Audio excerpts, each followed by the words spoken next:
దీని ఫలితంగా రేపు యమలోకంలో ఆయనకు తీర్పు జరిగేటప్పుడు నువ్వు అనేక సార్లు దైవనింద దైవదోషణ చేసావు, కానీ ఆ సందర్భంలో కూడా అనేక సార్లు శ్రీకృష్ణనామాన్ని ఉచ్చరించిన ఫలితంగా నీ పాపాలు కొన్ని ప్రక్షాళన అయిపోయాయని చెప్పి యమధర్మరాజు అని ఖచ్చితంగా చెప్తాడు. కావాలంటే విజయప్రసాద్ రెడ్డి గారు మీరు రాసి పెట్టుకోండి, నేను బాండ్ పేపర్ మీద రాసిస్తాను మీకు. రేపు యమలోకం వెళ్ళాక నేను మీకు గుర్తు రాకపోతే నన్ను అడగండి, ఆ రోజు కరుణాకర్ చెప్పాడు నేనే నమ్మి సావలేదు అని చెప్పి మీరు ఆ రోజు పశ్చాత్తాపడతారు.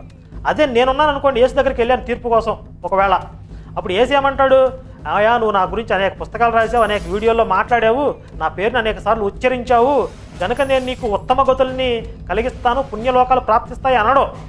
నువ్వు నన్ను విమర్శిస్తావా, నేను దేవుడిని కాదంటావా అంటే పాస్టర్లు చెప్తున్నారు కదా దేవుడని, నేను దేవుడు కాదంటున్నా కదా, అందుకని నిన్ను అగ్ని ఆరని పురుగు జావని నరకంలో వేసి కాలుస్తాను అంటాడు.